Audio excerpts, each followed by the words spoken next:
안녕하십니까. 815TV의 윤정두입니다. 6월 굉장히 힘든 한 달이었는데요. 6월도 이제 오늘로서 마무리가 됐습니다. 어제만 해도 공포 분위기 굉장히 크게 형성됐었는데요. 오늘 기준에서는 그나마 글로벌 증시도 반등을 해줬고요. 그리고 우리나라 증시도 반등을 해줬습니다.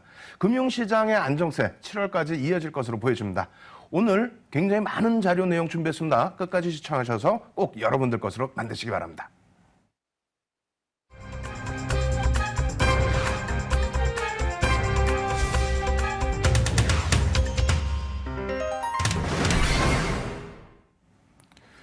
예, 매주 화요일 찾아뵙는 저 윤정두는요, 여러분들께 시장 상황, 그리고 업황, 그리고 여러분들께 윤정두만의 특급 비법을 알려드리는 시간을 준비합니다. 그래서 오늘도 세 파트로 나누어서 진행을 해드릴 텐데요. 내용이 굉장히 많습니다. 그렇기 때문에 앞부분의 시황 부분 좀 빠르게 진행을 해드릴 거고요. 그리고 두 번째 파트에서 우리가 관심 있게 봐야 될 종목군들 설명드릴 거고요. 세 번째 파트에서는 윤정두만의 비법, 지금 추세 분석 나가고 있죠. 추세 분석 중에서 갭 상승에 대한 부분, 갭에 대한 부분을 진행하고 있습니다. 오늘도 특급 종목들까지 노출을 해드릴 테니까 끝까지 시청하셔서 좋은 종목들 꼭 가져가시기 바랍니다. 자, 먼저 시황부터 설명드리겠습니다. 그리스 문제 한번 다시 짚어보겠습니다.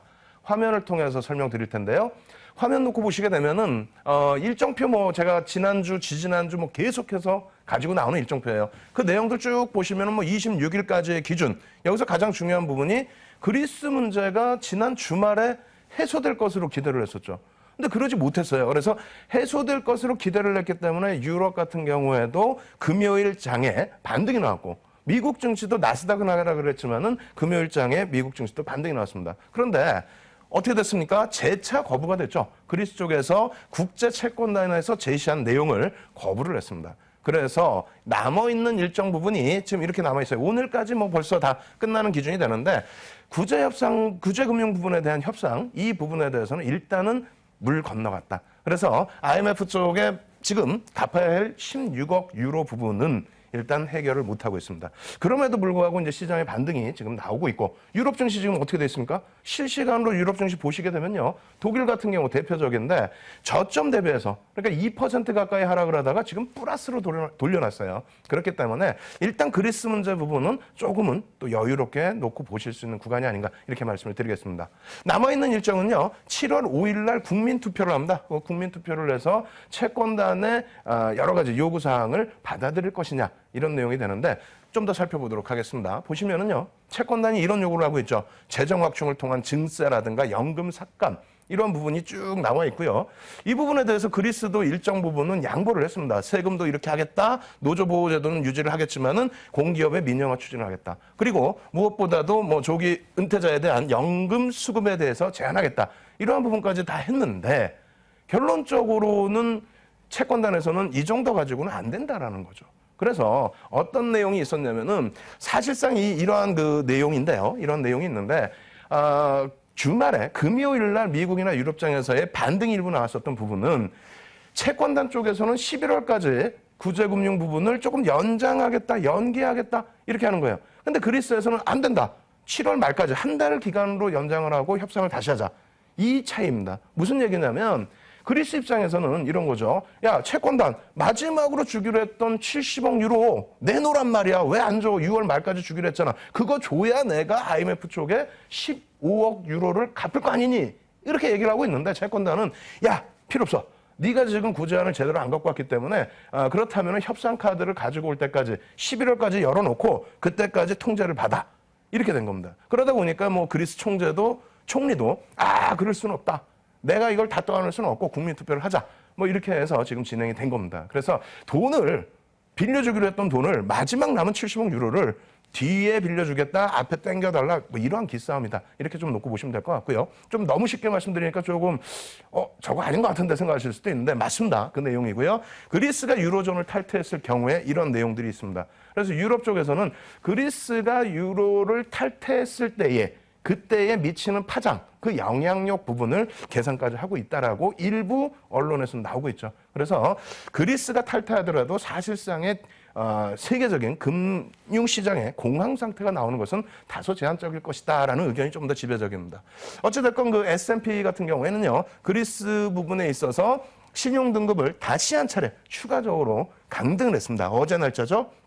그리고 유로존의 탈퇴 가능성은 50대 50으로 보고 있습니다. 그러니까 일부는 뭐 탈퇴할 가능성도 있다. 다만 그 전에 지난주에 제가 뭐라고 말씀드렸습니까? 그리스가 만약에 채권단과 합의가 없어서 디폴트에 빠진다 할지라도 그것은 글로벌 시장에서 디폴트로 인정을 안 하겠다. S&P, 스탠다드 앤 포어스 같은 경우에는 인정을 안 하겠다는 겁니다. 그들만의 문제거리로 제한시키겠다라고 얘기를 하는 겁니다. 이러한 시각 부분이 다른 쪽에서도 일부 이렇게 나와 있어요. 일부 애널리스트는 이제 5.1 국민투표 부분에 있어서 채권단 조건을 받아들인다고 해도 금융 시스템은 붕괴될 가능성이 있다. 근데 그 충격은 좀 제한적이다라는 의견을 제시하는 부분이고요. 또 한 가지는 뉴욕 쪽이죠. 그쪽에 미국 쪽에서는 그리스가 유로존을 탈퇴해도 결제 통화 동맹은 붕괴하지 않을 것이다. 역시 금융시장의 충격은 제한적일 것이다. 이렇게 얘기를 한 겁니다. 그래서 이 부분이 왜 중요하냐면요. 오늘 그 원달러 환율 놓고 보시면 이런 흐름이 나왔어요. 어제 같은 경우는 어땠습니까? 일단 월요일 기준에 글로벌 시장에서 문제는 그리스와 유럽이 발생시켜 놓고 왜 애꿎은 우리나라와 동남아시아 이런 쪽의 국가들, 오전에 먼저 시장하는 국가들이 영향을 받냐 이거죠. 어찌됐건 환율 부분에 있어서 미국의 달러와도 일부 강세를 떼었고요. 유로화는 약세를 떼어버렸죠. 그리고 안전자산이라고 선호가 되는 엔화는 또 강세를 떼었습니다. 다시 얘기해서 국내의 원화 가치는 사실상은 조금 일부 주춤거리는 흐름, 약세를 띈 부분도 있지만 달러의 강세 이러한 부분 때문에 급등이 나왔어요. 정상적인 추세의 급등이 아니라 일단은 안전화 자산으로의 추세 이런 부분 때문에 급등이 났는데 오늘은 어떻게 되어 있습니까? 다시 개파락 이후에 추가적으로 밀려 내려갔다는 겁니다. 1127원까지 올라왔던 환율이 1115원까지 내려왔다. 점진적으로는 1130원대까지도 올라서기를 기대하고 있습니다만 일단 어찌됐건 이러한 불확실성 부분이 해소가 된 것이 환율 시장에서도 나타났다는 거예요. 그리고 오늘은 글로벌 증시를 좀 동남아 쪽에 여러 가지 여러 국가들의 글로벌 증시를 보여드릴 건데 일단 일본의 니케이 지수입니다. 니케이 지수 보시면은 오늘 어제죠. 어제 등락률이 2.88%의 하락이 나왔어요. 근데 이 부분이 어제 장중 내내 이제 제가 무료 교육 방송을 진행을 해드리면서 교육 방송을 진행해드리면서 말씀을 드린 내용이 있어요. 그리스 문제 때문에 그게 엄청난 악재라면은 2.88%의 하락으로 국한될 것이냐 하루 등락폭이. 물론 추세적으로 더 깨져 내려올 수도 있겠지만 무슨 얘기냐면요. 앞부분으로 좀 넘어가겠습니다. 앞부분으로 넘어가시게 되면은 이러한 구간 어떻게 돼 있을까요? 이게 2014년도 10월부터입니다. 10월부터의 기준이 되는데 10월 달에 이런 장대 양봉 있죠? 5%대의 상승률이라는 거예요. 5%대의 상승률. 그리고 중간중간에 장대 음봉이 또 발생이 됩니다. 개파락 이후에 음봉, 장대 음봉 여기서도 마찬가지고요. 이러한 흐름들이 3%대의 조정이라는 거예요. 니케 같은 경우에 5%대 등락, 3%대 하락 이러한 부분이 나타났음에도 불구하고 그리스 문제 불거지고 나서 디폴트 가능성까지 언급됐는데도 불구하고 2.88에서 방어가 됐다? 그렇다면은 거기에 오늘 반등이 나왔다? 그렇다면은 일단은 그리스 문제는 조금은 너무 위축되지 마시고 조금은 시장에 반영돼 있다. 이러한 기점으로 받아들이시는 게 낫다. 이렇게 말씀드리겠습니다. 여타 국가들도 좀 빠르게 진행을 해드릴 텐데요. 여타 국가들 한번 보겠습니다. 항생 같은 경우에 마찬가지예요. 항생도 앞부분에 놓고 보시면 6%대 상승이에요. 근데 어제 같은 경우 어떻게 됐습니까? 2.61% 하락하고 마감했어요. 6%대 상승도 나오는 국가. 이 앞에 보시면은 3%대, 4%에 육박하는 하락률이 나오던 국가입니다.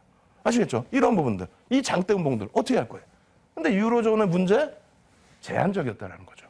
또 보겠습니다. 대만 지수 역시 마찬가지고요. 앞부분에 저쪽의 하락률이라든가 비교했을 때 제한적이었다. 마찬가지입니다. 호주, 거기에 싱가폴, 우리가 싱가폴까지 봐야 되겠냐 이거예요. 평상시에 보지도 않다. 예? 싱가폴도 마찬가지고요. 인도네시아도 마찬가지입니다. 그렇게 된다면 결론을 내드린다면요. 그리스 문제에 대해서 제가 지금 몇 주째 가지고 나오고 있어요. 몇 주째 가지고 나오면서 결론적으로는 그네들끼리의 문제점이 더 크다. 이 부분을 좀 더 강조를 드렸잖아요. 그래서 그것을 너무 쉽게 생각할 필요는 없겠지만은 여러분들이 모든 미디어를 놓고 보실 때 뭡니까? 맨날 시장 빠지면 그리스. 결론적으로는 그렇게까지 여러분들이 공포심리에 억눌리실 필요는 없다는 겁니다. 오늘 종목군들별로 반등 싹 나오다 보니까 얼마나 안타깝습니까? 막 속상하죠? 어제 같은 때 좀 저점 편입을 할까? 이런 고민을 하시게 되는데 일단은 방향성 부분에 대한 추이 부분을 여러분들 스스로가 좀 잘 잡으시라고 제가 말씀을 드리겠고요. 이제부터는 그리스 문제 말고요. 국내의 정책적인 부분도 같이 놓고 보셔야 된다 이렇게 말씀드립니다. 일단 코스피 지수 놓고 설명드리고 난 다음에 우리나라 경제 지표 한번 살펴보도록 하겠습니다. 자, 코스피 지표 놓고 보시게 되면요. 오늘까지의 기준이에요. 어제 기준에서 1.42% 하락하고 말았어요. 그나마 하방 경직성을 띄었다라는 거죠. 윤정부 제일 좋아하는 망치형의 캔들이 바닥에서 제대로 나와주고 그리고 이제 갭 상승이 나왔는데 이 갭을 안타깝게도 다시 감싸버렸기 때문에 조금 아쉬운 부분이 있습니다. 하지만 뭐 특별한 케이스의 기준인 거고요. 오늘 같은 경우에 반등 추세 긍정적으로 연출을 해줬고 선물 쪽에서 외국인들 매수 강도 충분했기 때문에 추가적인 반등 추세는 이어질 수 있다. 이렇게 말씀드립니다. 아시겠죠? 그래서 지수 부분에 대한 부담 요인은 크게 가져가지 마시고요. 우리나라 이제 경제 동향 놓고 해석을 하셔야 되는데 오늘 아침 기준에 나왔어요. 한국은행하고 통계청에서 발표한 자료입니다. 일단 놓고 보시면은 산업활동 동향입니다. 이 부분에 대해서 많은 해석이 나와요. 많은 해석이 나옵니다. 무슨 내용이냐면 자료 다운로드 받으셔서 놓고 보시면은 대부분이 부정적이에요. 메르스 부분도 있고 그리고 환율 부분의 문제점도 있었고 그렇기 때문에 굉장히 좀 부정적인 내용들이 많이 있습니다.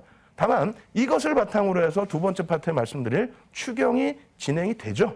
그렇기 때문에 일단은 시장의 회생 부분은 긍정적으로 해석을 해볼 수도 있다. 이렇게 말씀드립니다. 두 번째로는 이건 통계청 발표고요. 한은에서 발표를 한 부분인데 BSI 부분입니다. 그래서 BSI라는 의미, 기업 경기 실사지수라는 이 내용들 좀 이렇게 놓고 여러분들이 뭔지를 한번 살펴보시고요. 그리고 좀 바뀐 게 있어요. 이번 달부터 바뀐 건 뭐냐면은 이번 달부터 바뀌었기 때문에 이제 제가 또 BSI를 갖고 나온 겁니다. 그래서 이 내용이 뭐냐면 2013년도 국세청 법인세 신고업체를 기초로 선정을 한 표본이다. 이렇게 놓고 보시면 되겠어요. 그래서 제조업의 1,736개 업체와 비제조업의 1,036개 업체를 조사를 해서 6월에 조사를 해서 5월 달 거 그리고 2015년 전체의 기업 경기 조사 이러한 부분들을 통계 자료로 낸 것이다. 이렇게 놓고 보시면 되겠습니다. 현실 반영도 제고를 위해서 이걸 좀 바꿨다고 하거든요. 그런데 지표가 중요한 거죠. 일단은 중요한 부분은요. 그래서 6월 16일부터 6월 23일까지 그 내용을 조사를 한 건데 6월에 업황 BSI와 전월 대비 또 7월 전망치 이렇게 쭉 나와 있는데 7월 전망치는 어찌됐건 소폭은 개선돼 있는 폭으로 연출이 돼 있고요. 그리고 전체적인 그 BSI의 변동 추이입니다. 지금 사실상 굉장히 어려운 부분에 놓여져 있어요. 이 부분이 지속될 것이냐라는 거죠. 지속될 것이냐. 근데 그렇지는 않다라는 거고요. 일단 비제조업 지수 같은 경우에도 업황 BSI 변동 추이도 기준선, 평균선 대비해서 점선인데 잘 안 보이실 텐데 평균선 대비해서 많이 좀 밀려서 내려와 있는 상황입니다. 근데 이러한 부분이 왜 이렇게 나타나느냐라고 했을 때 제조업체의 기준에서는 내수가 부진했다. 메르스 영향이 상당히 컸죠. 그죠? 내수가 부진했다. 물론 이게 5월치의 통계이긴 합니다만 일단은 그러한 부분에 여러 가지 요인이 함께 표출돼 있다라고 이해를 하시면 될 것 같고요. 그 다음에 비제조업체의 그 경영 애로사항은 불확실한 경제 상황. 뭐 이런 부분으로 표출되어 있습니다. 어찌됐건 이것을 바탕으로 해서 다시 2015년도 기업 경기 전망을 물어봤어요. 물어봤더니 어떻게 돼 있다? 일단은 이 글 내용대로인데 잘 뭐 조그맣고 그러니까 안 보이시죠? 자, 표로 준비했습니다. 표로 보여드리면 일단 상반기 실적이 매출이나 설비 투자 규모나 이러한 부분들이 많이 축소가 됐어요. 예상치 전망치보다. 이쪽 전망치보다 축소가 돼 있잖아요. 그런데 연간치로 놓고 전망치로 놓고 보시게 되면은 아직까지는 하반기에 긍정적으로 개선될 수 있는 기준으로 해석을 할 수 있습니다. 다시 얘기해서 상반기 실적이 이 정도 돼 있고요. 그리고 연간으로 따질 때 89가 나오려면 어떻게 됩니까? 월등하게 긍정적으로 나와줘야만 이 수치에 도달할 수 있다는 거죠. 근데 이렇게 연간 전망치를 내놓았다는 거예요. 전체적인 조사를 통해서 통계를 냈을 때. 아시겠죠? 그래서 지금 부분이 전체적으로 좀 바닥권이 아닌가. 그래서 이 표들도 여러분들이 한은에서 받아오셔도 되고요. 아니면 윤정두가 이렇게 정리해놓은 자료를 다운받으셔서 직접적으로 한번 놓고 보셔도 되겠습니다. 그래서 이런 자료들을 좀 놓고 보시고 그리고 ESI라는 것도 같이 발표를 했는데 같이 놓고 보셔야 됩니다. ESI라는 건 뭐 이런 내용인데요. 이 내용 기준에서 구성항목 및 가중치 그래서 BSI와 CSI를 플러스 시킨 거예요. 그래서 이 부분에 대해서도 전월 대비 굉장히 안 좋은 흐름이 나왔죠. 근데 결론은 뭡니까? 안 좋은 흐름이 나왔는데 이것을 바탕으로 해서 경기 부양책 더 쉽게 말씀드려요. 중국 같은 경우는 어떻게 돼 있어요? 중국의 지수에 우리나라가 뭐 제한적인 영향을 받습니다. 실질적인 영향은 안 받아요. 다만 중국의 긴축이나 중국의 경기 부양책 이러한 부분의 내용을 바탕으로 해서 어떻게 움직입니까? 글로벌 증시도 일부 움직여요. 중국의 그 시장의 움직임에 따라서 연동되는 것이 아니고 중국의 경제 동향에 따라서 움직인다는 겁니다. 다시 얘기해서 우리나라 같은 경우에도 마찬가지입니다. 우리나라 같은 경우에도 경기 동향에 대해서 예측을 할 때 실제 나와 있는 지표에 대한 부담 요인 해소할 수 있는 방안이 뭐죠? 중국처럼 긴축하겠다 혹은 경기 부양책을 내놓겠다. 이것이 시장의 금융시장에 미치는 영향이 크다는 겁니다.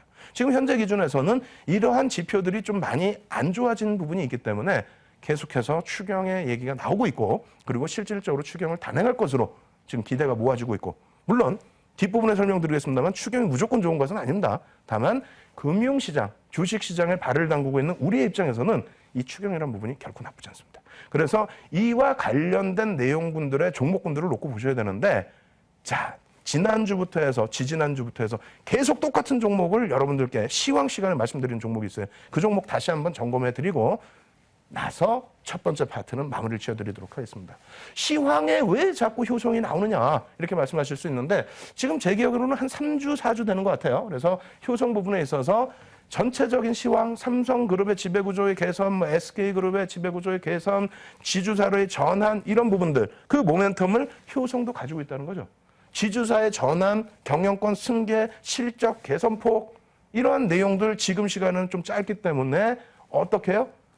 11시부터 해서 야간 11시부터 지금 시간 방송 끝나고 나면은 제가 열심히 뛰어간다니까요. 사무실 뛰어가서 저녁 11시부터 12시까지 여러분들께 혹은 새벽까지도 이러한 그 종목군 또 시황 또 비법 이러한 부분을 인터넷 무료 교육 방송을 통해서 진행을 해드리겠다는 겁니다. 아시겠죠? 그래서 815TV를 통해서 나머지 부분 더 자세히 말씀드릴게요. 일단은 효성 부분을 뭐 6월 9일 그리고 6월 16일 그리고 6월 23일 오늘 6월 30일까지 또 갖고 나옵니다. 그래서 보여드렸던 내용이 월봉 차트고요. 그리고 일봉 차트고요.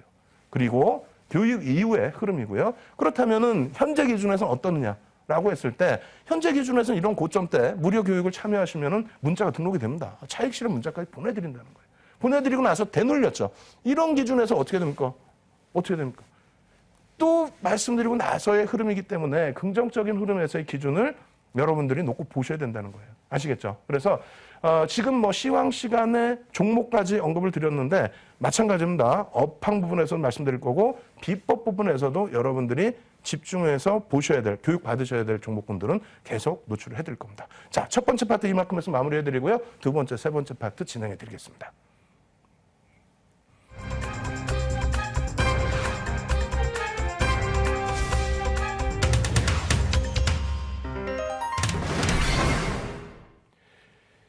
야, 두 번째 파트에서는요, 많은 업종을 보셔야 되는데, 지난주에도 뭐 업종군을 좀 여러 가지를 갖고 나왔고, 이번 주에도 가지고 나왔습니다. 이번 주는 사실상 지난주에도 언급을 드렸던 추경 관련된 수혜 가능 업종, 이 부분에 대해서 이제 증권사 보고서들이 많이 나와 있어요. 어떤 업종의 움직임이 탄력적으로 나올까. 근데 그 부분을 좀 정리를 해서 갖고 나왔는데, 그에 앞서서 지난주에 말씀드렸던 메리스 관련 뭐 좀 간접적인 또 직접적인 피해주들 그 종목군들을 언급을 드렸어요. 그리고 그 종목군들에 대해서 이제부터는 바닥에서 돌려놓는 흐름에서 긍정적인 시각을 가지고 보셔야 된다. 그렇게 하면서 이제 교육을 계속 시켜드렸죠. 그 부분 주가 흐름 또 어떻게 흘러갔는지도 점검을 하고 추경 관련된 내용 그리고 추경 관련된 종목군 놓고 보도록 하겠습니다. 자, 화면 놓고 보시게 되면요. 메리스 관련 직간접 피해주 해서 이렇게 표를 만들어갖고 지난주에 보여드렸었죠. 이런 내용이 종목에도 이렇게 연동이 돼서 보여드렸습니다. 하나투어 같은 경우에도 놓고 보시면 지난주에 말씀드렸던 부분이고 이 구간에서 변동된 부분은 이 정도 구간이 되겠어요. 그런데 여러분들께서 이번 주 월요일 날 뭐가 있었죠? 그리스 문제 때문에 시장에 급락이 있었죠. 그 급락폭을 감안한다면 하나투어의 시세의 흐름은 긍정적이었다. 왜? 저 고점에서부터 밀려 내려온 폭이 메리스 관련해서 조금 간접적인 피해를 본 부분이 있기 때문입니다. 그래서 하나투어 같은 경우에도 이제 추후 흐름에 있어서는 좀 더 긍정적인 시각 가져가시고요.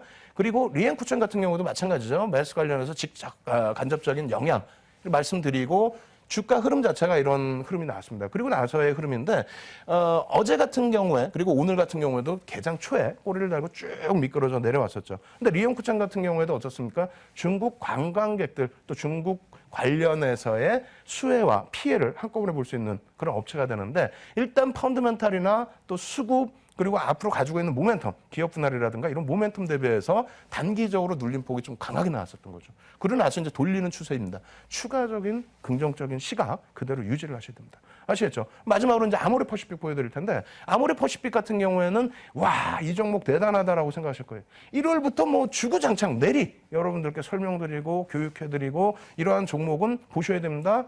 아모레퍼시픽 시가총액 자체가 25조가 넘습니다. 이런 종목에서 대형주에서도 급대형주에서도 수익이 나온다면은 당연히 관심 가지셔야죠. 지난주에 보여드렸던 그 내용 그대로입니다. 그러고 나서 어떻게 되어 있습니까? 오히려 글로벌 시장이 그리스 문제 때문에 급락이 나왔을 때 아모레퍼시픽은 저점 대비해서 10% 가까운 수준의 상승률이 나왔다는 거예요. 시가총액 25조짜리가. 이렇게 나올 수 있는 그 흐름의 기준은 앞으로도 추세가 더 강화될 수 있다는 것을 예고한다 이렇게 생각하셔도 크게 무리는 없습니다. 그래서 지난 자료들 다운로드해서 보시면은요, 이 종목에 대해서도 자세히 설명을 해놨습니다. 그래서 펀더멘털적인 부분, 수급적인 부분, 그리고 현재 정책적인 부분의 수혜 이런 부분까지 같이 놓고 설명을 드렸으니까 꼭 다운로드 받으셔서 나중에 확인을 하시고요. 그리고 아모레퍼시픽 같은 경우에도 마찬가지예요. 2월, 3월, 3월 그리고 5월 계속해서 말씀을 드렸고 중요한 부분은 과연 이러한 부분에서 추가적인 부분 그리고 또 어떤 교육을 진행할 수 있는지 그걸 확인하는 게 더 중요하겠죠. 일단 먼저 보시면 그림이 좀 작습니다. 그래서 나중에 자료 좀 보셔야 되는데 망치형이 맨 왼쪽에서 망치형이 한번 떴습니다. 그렇게 되면서 이게 이제 그 10월부터에 작년 10월부터 여름인데 망치형이 뜨고 두 번째도 동그라미에 망치형이 또 뜨고요. 세 번째는 변형 샛별형이 뜹니다. 그죠? 그리고 나서 또 어떻게 됩니까? 상승 장악형이 떠줘요. 그리고 나서의 흐름 어떻게 됩니까? 또 망치형, 또 상승 장악형, 상승 장악, 확인형, 망치형, 상승 장악형. 그냥 답이 나와 있어요. 답이 나와 있으니까 예전에 해드렸던 캔들에 대한 교육 다시 놓고 보시면서 공부를 하셔야 되는 부분이고요. 그것이 어렵다 하시면은 나중에라도 추가적인 복습 해드릴 때 꼭 쫓아오셔서 여러분들이 캔들 보시는 방법까지 배우셔야 되겠죠. 아시겠죠? 그래서 아모레퍼시픽의 기준에서도 이러한 흐름이 추가적으로 지속될 수 있다. 왜? 조금 전에 말씀드렸잖아요. 장악형이 떴는데 그 추세 부분에서 차익 실현하라는 그러한 내용이 나온 게 없어요. 추가적인 상승 기조는 이어갈 수 있다라고 말씀을 드립니다. 아시겠죠? 그래서 이번 주에 공부할 내용, 지난주에 미리 좀 말씀을 드린 내용인데 한번 보겠습니다. 추경 예산, 추경 부분이 무엇인지 그 부분부터 보시면은요. 추경 예산이라는 것은 추가 경정 예산. 그래서 경기가 어렵거나 했을 때 추가적으로 예산을 집행해서 경기를 좀 부양하겠다. 이런 내용의 흐름입니다. 물론 이것이 다 좋지는 않아요. 이러한 부분이 후에 가서는 오히려 안 좋은 부정적인 내용으로 나올 수도 있겠죠.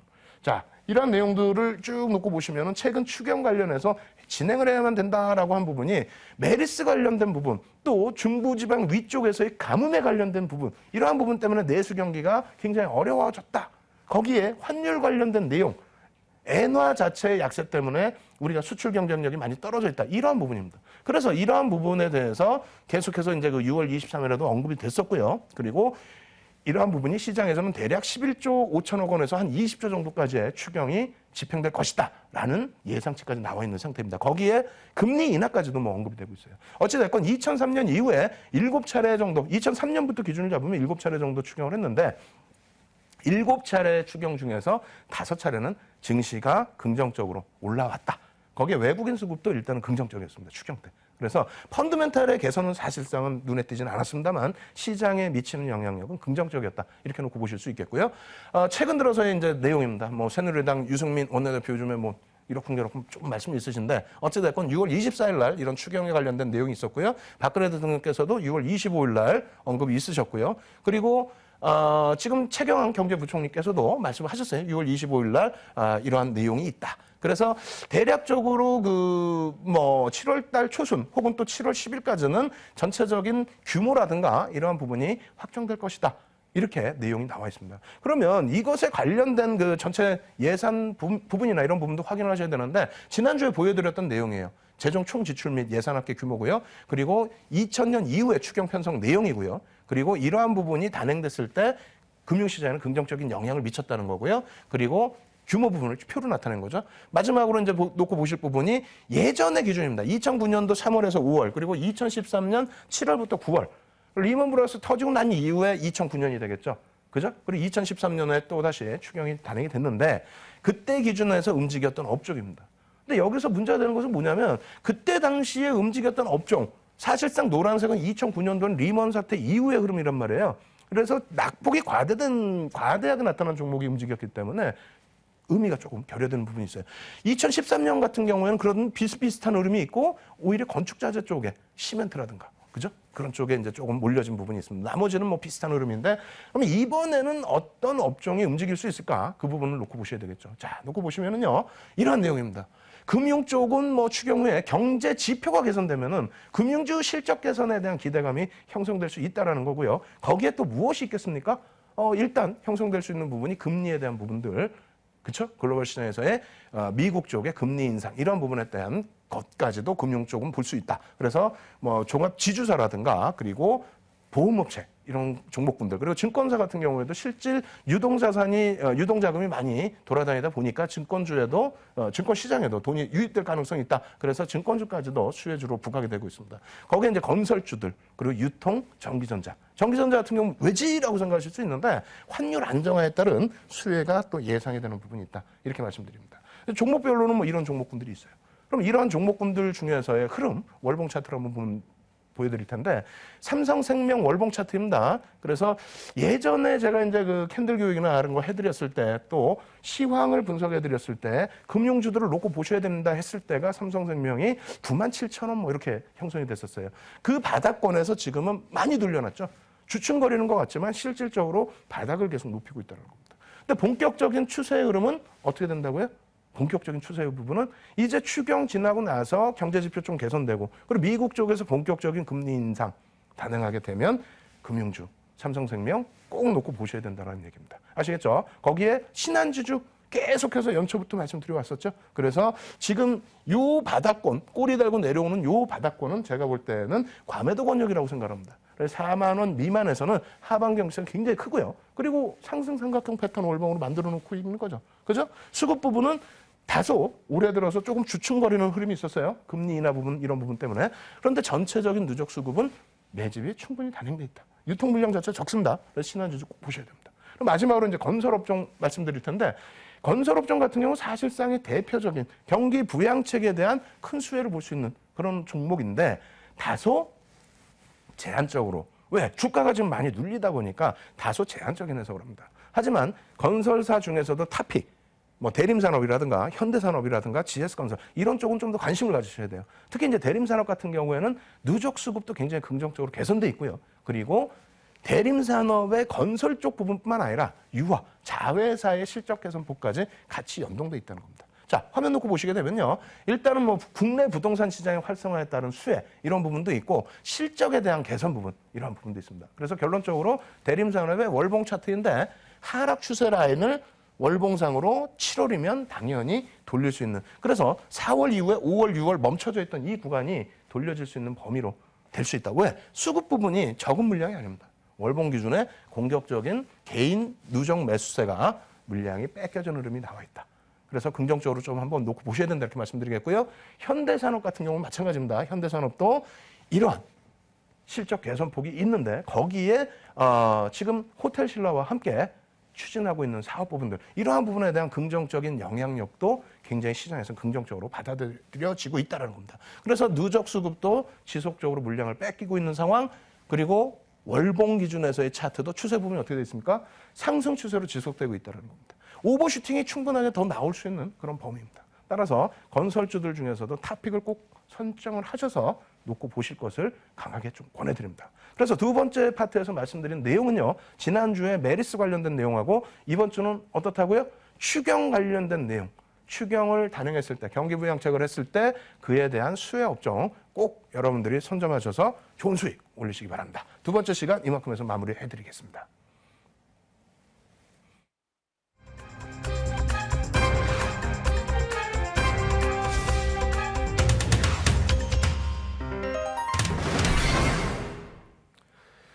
자, 마지막 세 번째 시간은요. 윤정두만의 비법을 노출해드리는 시간입니다. 일단 뭐 수익률 대회에서는 한 10여 차례 1위를 했죠. 근데 뭐 그게 중요한 게 아니고 2007년인가? 2007년도 같은 경우에는 대우증권에서 했던 수익률 대회에서는 한 7,000%. 그 꿈의 수익률이 아니에요. 여러분들이 조금씩만 배우시면은 앞서 아모레퍼시프 보여드릴 때 캔들 몇 개 탁탁탁 찍어드렸죠. 그것만 놓고 보시더라도 엄청난 비법. 아주 간단한 거 가지고도 엄청난 비법을 여러분들 걸로 만드실 수 있다는 겁니다. 오늘도 굉장히 단순하지만은요, 굉장히 긍정적인 비법을 여러분들께 소개해 드릴 테니까 꼭 여러분들 걸로 만드셔야 돼요. 특히 지난주에 돌파갭을 설명드렸어요. 이 부분에 대해서 오늘은 급진갭을 설명드릴 겁니다. 갭에 있어서는요, 세 가지만 보시면 돼요. 돌파갭, 급진갭, 그리고 또 하나 뭐가 있을까요? 선골 반점인데 선골 반점 다음 주에 설명드리겠습니다. 이번 주 돌파갭, 급진갭 같이 놓고 설명을 추가적으로 드릴 텐데 복습도 할 겸 지난주에 배웠던 내용 다시 표를 놓고 보면서 차분차분하게 진행해 드리도록 하겠습니다. 자, 놓고 보시면은요, 이러한 내용보다 이제 그 예제를 보시면은 더 많이 흥분을 하시겠죠. 일단 갭이라는 것은 주가와 주가 그 캔들 사이에 놓여진 벌어져 있는 공간, 이 부분을 얘기를 합니다. 그래서 강력한 재료, 호재나 악재가 있을 경우에 발생된다. 이렇게 놓고 보시면 되겠고요. 일반 갭은 뭐 의미가 없어요. 일반 갭은 아무 데서나 뭐 조그맣게 나오는 그런 갭은 의미가 없고 주요한 저항선이나 주요한 지지라인을 이탈하거나 돌파했을 때 그 추세는 굉장히 강해진다. 아니 장대 양봉으로 뚫고 올라가도 장대 양봉으로 뚫고 올라가도 강하다 이렇게 표현을 하는데 장대 양봉으로 뚫고 올라가는 게 아니라 갭이 발생돼서 이만큼의 구간을 뛰어넘어서 시세를 더 윗가격에 주고라도 올려놓겠다라고 한다는 것은 엄청난 추세의 강화가 진행된다는 거죠. 그렇죠. 그래서 그 부분에 대한 내용을 여러분은 꼭 숙지를 하셔야 됩니다. 갭 발생의 의미에 대해서는 방금 말씀드린 그 내용들이 여기 적혀 있는 거고요. 그리고 갭의 종류는 보통갭, 돌파갭, 급진갭, 소멸갭, 또 하나가 섬골 반점 이렇게 5가지가 있다. 이렇게 이해를 하시면 되겠습니다. 이 중에서 돌파갭과 급진갭 정도만 이해를 하시면 되겠습니다. 자, 놓고 보시면요. 그림이 나와 있는데 보통갭 맨 왼쪽에 나와 있는 그 보통갭 같은 경우 어떻게 되어 있습니까? 별로 의미가 없는 자리에서 나온 거예요. 그래서 아무 의미가 없어요. 의미가 없고 이렇게 돌파갭이라는 게 직전 고점 라인을 뚫고 올라가면서 저항선을 그냥 여기서 장대 양봉으로 뻗어 올리더라도 장대 양봉으로 뻗어 올라가면은 이 갭 사이에 있는 물량까지도 그 가격대에 다 물량을 뺏어가는 거죠. 그런데 돌파갭이라는 거는 돌파해서 갭이 이렇게 나와서 여기서부터 출발이 되게 되면은 이 밑에서 살 수 있는 가격도 다 무시하고 더 윗가격에서 이 가격에서 사겠다는 얘기 아닙니까? 그렇게 하고 쭉 뻗어 올린다는 얘기예요. 그래서 이 돌파갭이라는 것이 나오게 되면은 이건 굉장히 중요한 비법인데 사실은 여기서부터 여기까지 공간 있죠? 여기 좀 표시가 안 돼 있습니다만 나중에 자세히 설명드릴 거예요. 그래서 여기서부터 여기까지 이 구간만큼의 상승 탄력이 나옵니다. 아시겠죠?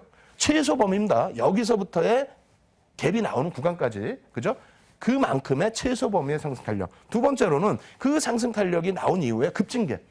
특별하게 의미 없는 곳에서 돌파갭 이후에 추가 상승. 분명히 상승이 나왔으니까 피곤한 시점 아닙니까? 주가가 피곤함이 있어야 되는데 그렇지 않고 또 갭 상승이 또 나왔다는 거예요. 그렇다면 굉장히 추세가 강화된다는 거죠. 그렇게 되면서 급진갭이 형성이 되고 역시 마찬가지로 이만큼 범위에서의 최소 범위. 추가적인 범위는 이 바닥에서부터 올려놓은 만큼의 상승률까지도 목표 주가로 설정할 수 있다.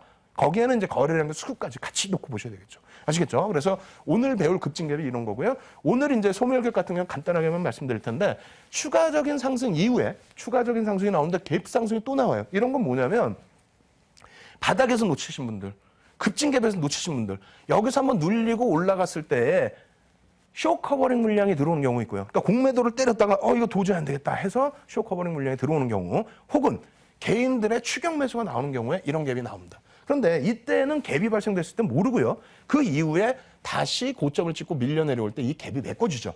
근데 갭으로 메꾸는 경우도 있고 혹은 그냥 밀고 내려오는 경우도 있습니다. 그렇게 될 경우에는 이제 맨 마지막 밀고 내려왔을 때에 확인되는 것이 소멸갭이다. 큰 의미는 없습니다. 아시겠죠?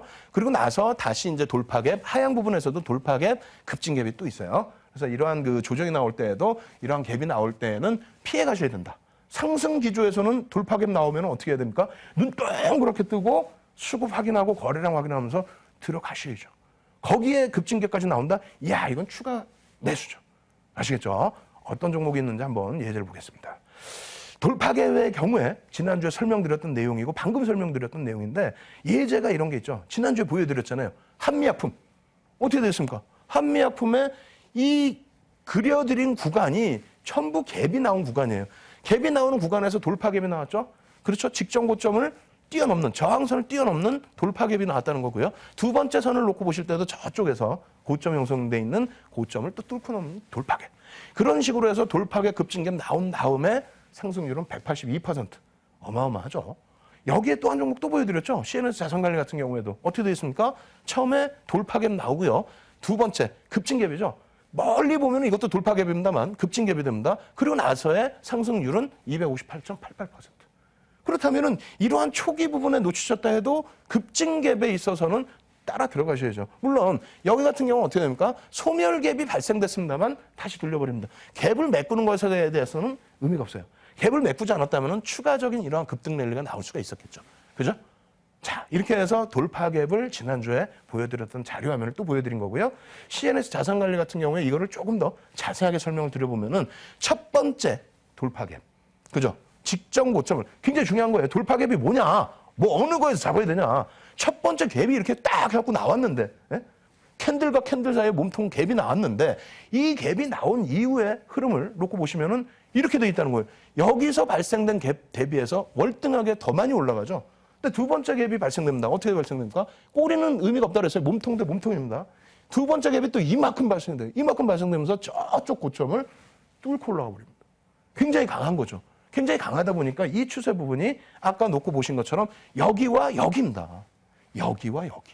그래서 아까 말씀드렸잖아요. 첫 번째 갭이 발생됐을 때는 이 갭의 바닥에서부터의 높이, 이 정도 높이인데 최소 범위입니다. 그 정도 높이인데 그것을 한 단계 더 올라섰고요. 추가적인 급진갭 혹은 추가적인 돌파갭이 나오면서의 흐름은 역시 마찬가지로 이 정도 범위의 목표 주가를 설정할 수 있는데 목표 주가 이후에 눌린 이후에 바닥에서부터의 이 범위, 그 범위까지 올라서고 그리고 나서 또 조정이 나왔죠. 지금은 어떻게 해야 되느냐? 지금 또 갭이 한번 나왔네요. 갭이 한번 나왔는데 저 때는 소멸갭으로 좀 진행이 됐고요. 지금 부분은 뒷부분에 급진갭도 설명드리면서 설명을 드리겠습니다. 아시겠죠? 그래서 CNS 자산관리까지 놓고 보여드리면서 주봉 차트 놓고 보여드리면서 돌파갭에 대해서 설명을 마무리하겠습니다. 여기서도 주봉 기준에서 돌파갭. 아시겠죠? 자, 이렇게 놓고 보시고요. 자, 소멸갭입니다. 소멸갭은 앞서 설명 다 드렸어요. 이 그냥 똑같은 내용이고요. 쇼커벌링 혹은 노스컵 물량 출회 시에 발생이 되고 그 부분이 이제 메꿔지는 겁니다. 본격적인 실질적인 매수가 들어온 게 아니라 실질 매수가 아니라 그냥 고점에서 오버슈팅이 나왔다는 거죠. 그래서 메꿔지는 건데 뭐 이런 구간이 되겠습니다. 이렇게 보시면은 대림산업 예전 차트인데요. 여기 갭이 발생되죠. 여기는 뭐 보통 갭이라고 보실 수밖에 없고 갭이 발생됩니다. 그래서 저 앞쪽에 고점 부분을 뛰어넘어서 돌파갭으로 인정할 수 있겠느냐? 저 앞쪽이 더 있겠죠. 인정할 수 있겠느냐? 딱 하고 있는데 밀려버려요. 밀리면서 갭으로 밀리는 경우도 있고요. 그냥 이렇게 다 메꾸는 경우도 있습니다. 이러한 경우를 뭐라고 하냐면 소멸됐다. 마지막 고점이 형성됐구나. 그래서 지나고 난 다음에 사실상은 후행성으로 해석하는 것이 소멸갭입니다. 아시겠죠? 이 부분은 좀 의미가 크게 없습니다. 잊어버리시고 그렇다면은 우리가 봐야 될 게 뭐라고요? 급진갭. 돌파갭도 엄청난데 이 급진갭 떠버리면 난리가 나버리는 겁니다. 물론 거기에 거래량과 수급 확인해야 된다고 말씀드렸잖아요. 펀드멘탈 부분, 모멘텀 부분까지도. 그것만 완벽하게 박자만 맞으면요. 이런 종목군들 엄청나게 여러분들께 큰 수익을 안겨드릴 수 있는 겁니다. 자, 돌파갭에 대해서 어떤 의미인지는 설명을 드렸고요. 목표 주가 라인 설정 방법도 대략적으로 알려드렸어요. 그럼 예제 부분 보셔야죠. 자, 예제 부분 보시면은 이런 내용이 있습니다. LG 디스플레이입니다. 이 앞쪽에서의 흐름은 감춰놨고요. 뒷부분의 흐름인데 이 고점에서 어떻게 됩니까? 여기가 저항선이죠. 대략적으로. 그냥 눈으로 보실 때에도. 대략적인 그 저항선이 죄송합니다. 지지선이죠. 지지선 부분을 갭이 발생되면서 깨고 내려갔다는 겁니다. 갭이 발생됐기 때문에 이거 뭐예요? 돌파갭이란 말이에요. 돌파갭인데 거기에 한번 갭이 또 나와버려. 급진갭이라는 거예요. 급진갭. 돌파하고 급진갭. 이름은 중요하지 않아요. 사실은. 이거 뭐 누가 이름 붙였는지 저도 모르겠어요. 근데 어찌됐건 돌파갭과 급진갭이 나온 이후에 주가 흐름은 어떻게 됩니까? 추가적인 조정. 그래서 돌파갭이 나왔을 때 고점 대비해서의 갭이 발생되는 구간만큼 1차적으로 최소 범위 하락인데 급진갭이 나오게 되면서 그 범위가 더 넓어졌죠. 넓어지고 나서 조정폭은 고점 대비해서의 하락률만큼 한 번 더 내려온다는 겁니다. 그래서 이러한 부분 놓고 보시면 으악 소리 나오잖아요. 예? 아 이거 배워서 뭐야 이거 떨어지는 종목. 아닙니다. 돌려지는 종목 이제 또 보여드릴게요. 자 이렇게 놓고 보시면 삼강그라스예요. 삼강그라스 일봉 딱 보시면 우와 나왔잖아요 이거 지금 돌파갭. 응? 우와 하고 나왔죠. 돌파갭 딱 나오더니 맞죠. 여기 또 나오지 않습니까? 이 갭이. 뭐라고요? 급진갭. 그렇게 되면서 주가의 흐름은 맨 처음에 돌파갭 나올 때 요만큼 범위. 최소 목표 주가라고 그랬죠. 그러고 나서 급진갭이 발생이 됐기 때문에 그 위쪽에서의 흐름까지. 그리고 고점은 꼬리가 날리는 뭐 유성형이 떨어져 내려온다든가 뭐 신뢰도 2개짜리니까 좀 더 놓고 보실 때 뭐 교소형이 나온다든가 수급이 악화된다든가 이런 부분을 놓고 보시면 됩니다. 어찌됐건 30.8%의 상승률. 적다고요? 하루 상한 가면 나오는 수익률뿐이 안 된다고요? 알겠습니다. 그러면 이 종목도 보죠. 삼성제약. 삼성제약, 으아, 이 고점 부분을 또 갭으로 뚫어요? 여기도 갭이 발생됐어요, 사실상은. 갭으로 뚫어요? 저항 라인을 뚫었습니다. 그죠? 꼬리까지 뚫은 건 여기고, 몸통 뚫은 건 여기예요. 그리고 나서의 흐름이 추가적인 갭이 또 나옵니다. 여기서 또 나오죠? 어떻게 되어 있습니까? 추가 갭, 또 추가 갭. 이게 바로 급진 갭이라는 겁니다. 그만큼 강도 있게 간다는 거예요. 이 가격도 여기서 놓치신 분들은, 야, 이거 비싸. 그러고 있는데 여기 또 뚫어. 아이, 비싸. 하고 있는데 또 뚫어. 비싼 가격에도 사겠다는 겁니다. 갭까지 만들어 놓고. 아시겠죠? 그래서 이쪽은 어떻게? 상승률이 99.09. 이것도 적으세요. 이건 적은 게 아닌데. 일본 기준에. 그죠? 어마어마한 상승률이죠. 자, 그럼 코오롱 생명과학 주봉 차트 보겠습니다. 주봉 차트 보시면 어떻게 됐습니까? 돌파갭 나옵니다. 주봉에서도. 네? 저기 있는 저항선을 갭으로 뚫어버리잖아요. 이게 말이 됩니까? 갭으로 그냥 뚫어버려. 얼마나 재료가 좋으면은. 그렇게 해서 갭으로 뚫고 난 이후에 여긴 뭐가 나옵니까? 추가적으로 돌파갭이, 급진갭이 또 나오죠. 급진갭이 나오다 보니까 첫 번째 목표 라인 최소 범위, 그러고 나서 두 번째 목표 라인 여 위에까지. 상당하죠? 이런 것을 여러분들이 찾아내실 수 있어야 된다는 겁니다. 그 의미를 해석하실 수 있어야 되고, 이 종목을 놓고 봤을 때, 그냥 갭이 나왔네. 이게 아니에요. 지금 거래량을 안 배웠기 때문에 제가 거래량 안 넣어드리는 것 뿐입니다. 거래량. 예? 거기에 이평선에 대한 그램비례 법칙, 수급, 전체적으로. 거기에 펀드멘탈, 모멘텀, 재료 다 보셔야죠. 그러한 부분에 대한 공부는 계속해서 예습, 복습을 통해서 계속 진행을 해드릴 테니까 끝까지 좀 시청 잘 하시고요. 자, 이 종목의 상승률은 136%입니다. 아시겠죠? 그러고 나서 이제 또 보여드릴 게 또 CNS 자산관리. 왜? 이 종목 아직까지도 지금 또 편입을 하셔야 될 만한 사항이니까 제가 또 갖고 나온 거예요. 자, 이렇게 놓고 보시면은 CNS 자산관리 일봉 차트 아까 보여드린 것처럼 첫 번째 돌파갭이 나온 겁니다. 그리고 나서 두 번째 갭이 또 나와요. 이걸 뭐라고요? 멀리까지 보면은 또 돌파갭이지만은 이렇게 놓고 보면은 뭐라고요? 급진갭이라니까 이게. 급진갭이 나오면 어떻게 돼요? 258.88%인데 그 이후의 추세도 놓고 보셔야 될 거 아닙니까? 그래서 야, 다 올라간 거 이거 갖고 나면 뭐하니? 아니에요. 자, 보시면은요. 주봉에서도 어떻게 됐습니까? 앞부분에서 돌파갭만 설명드렸는데 정확히 보시면 요 구간이 꼬리는 뺀다고 하지 않았습니까? 몸통 대 몸통에 갭이 발생됐단 말입니다. 그 갭이 이게 돌파갭이라는 거예요. 최소 범위가 그럼 여기서 발생됐으니까 요만큼 범위죠. 요만큼 범위에서의 상승률이 어느 정도 나와줬다는 겁니다. 목표 주가 설정까지 가능하다는 거예요. 그리고 나서의 흐름인데, 자, 이러한 부분 계속해서 방송을 통해서 말씀을 드리잖아요. 교육을 통해서. 계속 말씀을 드렸고, 네 차례 교육을 통해서 계속 잡아내실 수 있는 부분이 있었다는 거예요. 그럼 결론적으로 지난주에도 또 말씀을 또 드렸어요. 그럼 지난주 이후의 흐름, 마지막 이제 차트가 되는데 어떻게 대응할 것이냐예요. 지난주에 말씀을 드렸으면 이번 주에 제가 또 AS를 해드려야 될 거 아닙니까? 이번 주 기준에서 나중에 공개방송을 통해서, 교육방송을 통해서 여러분들께 말씀을 드리겠습니다만, 이 수급 부분도 개인들이 이게 물량 뺏긴 거예요. 누적 수급입니다. 기간이 20% 이상, 25%에 달하는 매집을 단행했어요. 매집을 단행했고 지금 주가 수준의 매수 평균 단가를 갖고 있습니다. 실적 부분이나 이런 부분은요, 스몰캡임에도 불구하고 두 군데의 증권사가 보고서를 긍정적으로 내줬고요. 그리고 실적 개선폭이 가시화되고 있고, 그렇기에 중간 배당을 단행을 합니다. 그래서 현재 구간에서 어떻게 돼 있어요? 현재 구간 오늘 좀 밀려 내려와 있고 꼬리 달고 뭐 흐름이 있지만은 지난주에 말씀드리고 나서 10% 정도의 상승률이 나왔다는 겁니다. 그러고 나서 착시를 못 하셨다. 근데 눌려졌다. 편입이죠. 편입하셔야 될 이유에 대해서는 좀 더 근거나 펀드멘탈, 수급 이런 부분에 대해서는 나중에 자료 또 다운받으십시오. 다운로드 받으시면 자세하게 또 설명을 해드릴 거예요. 그렇게 놓고 보시고, 자, 높이 올라간 거 말고 바닥 종목 하나 주세요. 바닥 종목 어떤 게 있습니까? 다음 카카오. 이야, 시가총액이 거의 뭐 7조인가요 이게? 이야, 그런 종목을 어떻게 사려는 거야? 뭐 어떻게 사요? 갭이 발생됐잖아요 지금. 갭이 발생됐는데 여기서 어떻게 됩니까? 이 갭도 있고 이 갭에서 직전 고점을 뚫었어요. 그리고 그 다음에 또 갭이 살짝입니다만, 조금입니다만 갭이 나오면서 또 뚫어버립니다. 직전 고점 확 뚫어버려요. 이제 추세가 나온 종목입니다. 이제 추세가 나왔기 때문에 최소 범위 13만 원에서 14만 원까지 목표로 주가 잡아놓고요. 이 갭이 발생된 범위까지의 상승률이잖아요. 그럼 14만 원이란 말이에요. 그 정도 잡아놓고 이 대형주에서 이게 뭐 급락이 나오겠습니까? 그러지는 않을 거 아닙니까?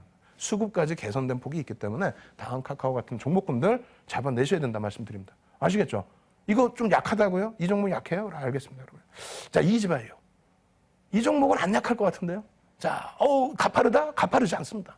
보시면은요, 직전 고점을 어떻게 해서 팡 뚫고 왔잖아요, 또. 예? 돌파계. 또 팡 뚫어서, 이거 뭐야, 이거? 급징계. 그리고 난 다음에 요 위에서의 흐름인데 사실상은 요 약간 짧은 갭이 하나 있어요. 작지 않습니다, 사실은 이 갭도.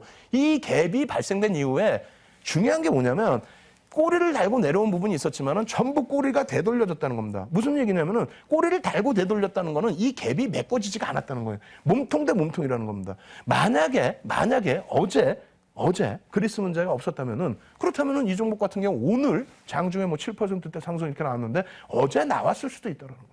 어찌 됐건 한 템포가 늦어진 상황이기 때문에 움직일 수 있는 여력은 더 커져 있다는 겁니다. 자, 이렇게 보시면은 말씀드린 두 번째 갭이 급진갭으로도 보실 수 있고 앞부분을 전부 저항선을 뚫고 가버리는 돌파갭으로도 또 볼 수 있는 겁니다. 그죠? 마지막 세 번째 갭.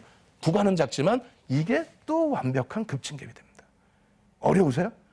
걱정하지 마십시오. 내일 장중에도 여러분들을 위해서 무료 공개 방송 진행을 해드려요. 815TV를 통해서. 그래서 그럴 때 교육 받으시면은 이게 왜 움직일 수밖에 없는지, 왜 거래량이 터져 있는지, 왜 수급이 긍정적인지 이러한 부분까지 전부 확인하실 수 있고요. 목표 주가까지 잡아내실 수 있습니다. 여기까지 이렇게 설명드려도 싫어. 다른 거 주세요. 다른 게 뭐가 있을까? 여기 하나 있네요. 있긴 있네요. 자, 보시면 어떻게 됐습니까? 이야, 이거 대단한데요. 거래량이 어마어마하게 터졌네요. 최근 거래량 중에서 가장 많은 거래량이 터졌는데 어떻게 됐습니까? 갭이 나왔어. 갭이 나왔는데 이 분까지 합산하면은 직전 고점을 뚫어버리는 돌파 갭이야. 그죠? 그러고 나서 또 급진갭. 여기를 또 돌파 갭으로도 볼 수 있습니다. 근데 이 부분이 앞부분을 놓고 보시게 되면은 요런 흐름. 이걸 전체적으로 통합을 해볼게요. 두 가지 차트를 보여드렸는데 이게 이겁니다. 지난번에 형성돼 있었던 주가 흐름이에요. 1차적인 갭이 나와서 이 부분을 뚫어주고 새로운 박스가 형성이 됐죠. 이때 수급이 뒷받침이 돼서 들어온 겁니다. 그러고 나서 돌려지면서 올라갈 때 뭐 갭이 소폭 있었습니다만 무시하고요. 여기서 갭이 지금 발생이 됐다는 겁니다. 이 고점을 뚫고 가는 거래량이 터지면서 수급은, 누적 수급은 개인들 다 뺏기고 이거 어떻게 할 겁니까? 이 종목 편입하셔야 되잖아요. 그죠? 자, 이 종목의 주봉 차트입니다.